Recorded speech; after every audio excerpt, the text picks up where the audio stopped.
भोलेनाथ को जब क्रोध आता है, जब उनकी तीसरी आंख खुलती है, तो ये संघार, ये संसार नहीं रह सकता, वो संघार करता है। जिस समय ये देखा, उनकी पत्नियों ने भगवान शिव के चरणों में प्रणाम किया कि हे प्रभु, हमारे अपराध को क्षमा कीजिए। ब्रह्मा जी ने हाथ जोड़कर प्रार्थना की है भोलेनाथ से, हरि जी ने उनसे प्रार्थना की है, सभी देवी देवताओं ने भोलेनाथ के चरणों में वो प्रार्थना करने लगे कि हे भोलेनाथ, इसका अपराध क्षमा कीजिए। तो भोलेनाथ बड़े भोले हैं, वो बहुत जल्दी मान जाते हैं, इसीलिए उनका नाम क्या है, भोले बाबा, कि ये भोला भंडारी है। अगर देने पर आता है तो ये सब कुछ दे देता है, और अगर ये लेने पर आता है तो चमड़ी भी उधेड़ लेता है। तो मान गए।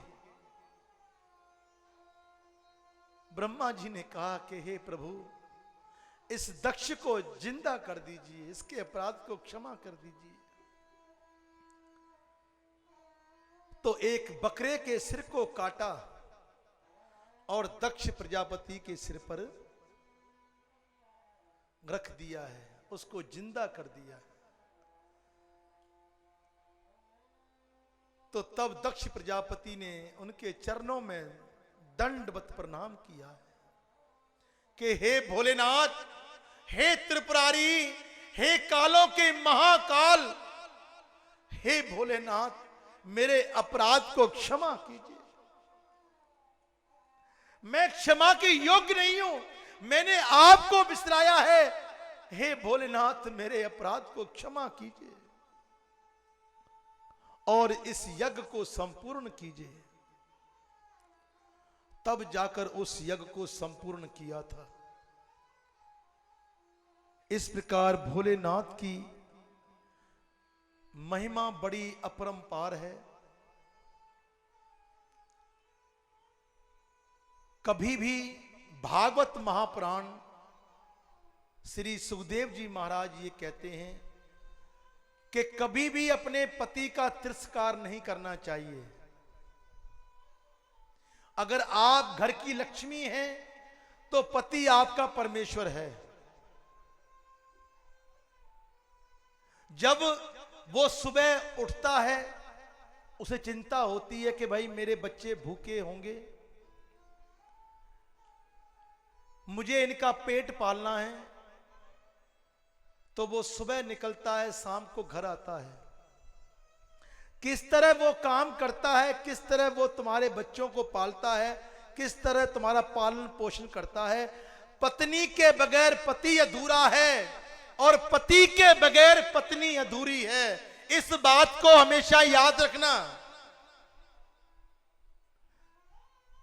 कि ये दोनों ही जीवन साथी, ये दोनों एक ऐसे दो पहिए हैं गाड़ी के।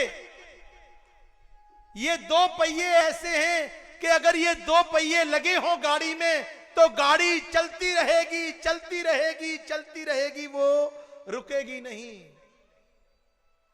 और अगर एक पहिया टूट गया तो वो गाड़ी, वो जीवन की डोर वहीं खड़ी हो जाएगी। पति का, एक दूसरे का, पति पत्नी का जो मिलन है, ये परमात्मा की बनाई हुई एक ऐसी लीला है जो स्वयं भगवान श्री राम ने इसको अपने मर्यादा पुरुषोत्तम रूप में आकर दिखाया है। इसलिए पति की बात को कभी नकारना नहीं चाहिए। अगर पति का तुम बार बार अपमान करते हो, पत्नी बार बार अपमान करती है, तो उसका भुगतान भी उसको भोगना पड़ता है।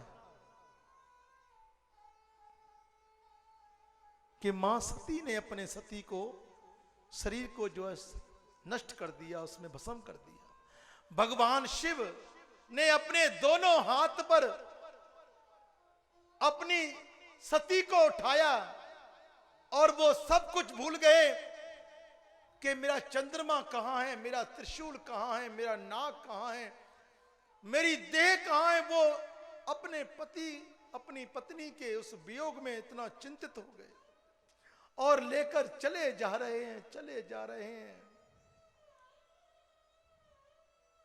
चले जा रहे हैं। वो भगवान विष्णु, भगवान ब्रह्मा जी, ये सब देवी देवता भगवान विष्णु से प्रार्थना करते हैं कि प्रभु अगर भोलेनाथ का यही ऐसी दशा रही तो संसार में प्रलय आ जाएगी। भगवान विष्णु ने अपने सुदर्शन चक्र को बुलाया और कहा कि हे चक्र,